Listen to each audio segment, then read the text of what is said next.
మీలో చాలా మందికి తెలుసు కదా, అమ్మకి మొన్న వీడియో తీసేటప్పుడు చెయ్యి కట్ అయింది అని చెప్పి. అయితే 6 కుట్లు పడ్డాయండి. ఇది కొంచెం ప్లాస్టిక్ సర్జన్ తోని సర్జరీ లాగా చేపించాము. సర్జరీ అంటే పెద్ద పదం, ఓ పెద్దగా చేసినట్టు అని కాదు గాని ప్లాస్టిక్ సర్జన్ చేశారనమాట. 6 కుట్లు పడ్డాయి. నేను కూడా ఇప్పుడే చూడడం మొదటిసారి. నేను కట్ అయిన రోజు చూసా అంటే మళ్ళా అన్ని రోజులకి ఈ రోజే చూస్తున్నా. కుట్లు వేసేటప్పుడు నేను ఆ పర్టికులర్ టైంకి నేను రాలేదు, నేను చూడలేదు.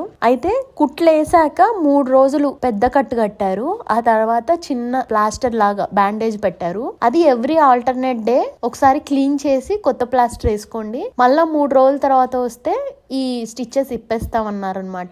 ఇంక ఈ రోజు నేను అమ్మ దగ్గరికి వచ్చిన, పిల్లలకి హాలిడేస్ కదా, ఒక 2 రోజులు ఉండిపోదామని చెప్పి. అయితే ఇప్పుడు అమ్మకి డ్రెస్సింగ్ చేస్తా ఉంటే చూస్తే అసలు ఆ రోజు చూసేదానికి ఏదో చిన్నగా అనిపించింది కానీ ఇప్పుడు చాలా పెద్ద కట్ అయింది.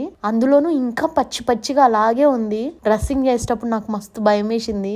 నిజానికి అమ్మకి ఫేస్ కి కట్ అయినప్పుడు అప్పుడు చాలా భయంకరంగా ఉండే, కానీ ఆ రోజు కూడా నేను డ్రెస్సింగ్ చేయలే. ఎందుకంటే ఇంట్లో మన వాళ్ళు చాలా మంది ఉండే. అప్పుడు నాకు భయానికి నేను డ్రెస్సింగ్ చేయలేదు. ఎట్ ది సేమ్ టైం ఆ పర్టికులర్ టైం కి ఫ్యామిలీ నర్స్ మాత్రం ఇంటికి వచ్చి అమ్మకి క్లీన్ చేసి డ్రెస్సింగ్ చేసేసి వెళ్ళేది. ఎందుకంటే ఫేస్ పైన కదా, అందులోనూ పెద్దగా ఇంజురీ జరిగింది కాబట్టి మేము మా ఫ్యామిలీ నర్స్ ని పిలిపించుకొని చేపించుకునే వాళ్ళం. కానీ నా లైఫ్ లో ఫస్ట్ టైం ఇట్లా కుట్లు పడుతూ ఇట్లా నేను చూడడం అనేది అమ్మకి. డ్రెస్సింగ్ చేస్తుంటే కూడా నాకు మస్తు భయమైంది, ఎక్కడ నొప్పిలేస్తుందో, ఎక్కడ కుట్లు ఇచ్చకపోతాయో అని. ఇంకా పచ్చిగానే ఉంది. నాకు తెలిసి ఇంకా 2 months అట్లా పడుతుంది హ్యాండ్ మరీ ఫ్రీ మూమెంట్ రావడానికి. ఎందుకంటే ఇంకా నెల రోజులు ఆ కుట్లు మొత్తం ఊసిపోయి ఎండిపోయే వరకే నెల రోజులు పట్టేటట్టుంది, 1-2 నెలలు. ఆ తర్వాత కొంచెం చెయ్యి కూడా మనము ఇప్పుడు అమ్మ హ్యాండ్ అస్సలు మూవ్ చేస్తలేదు, ఇంకా ఆ హ్యాండ్ కి రెస్టే అన్నట్టుగా చెప్పారనమాట డాక్టర్.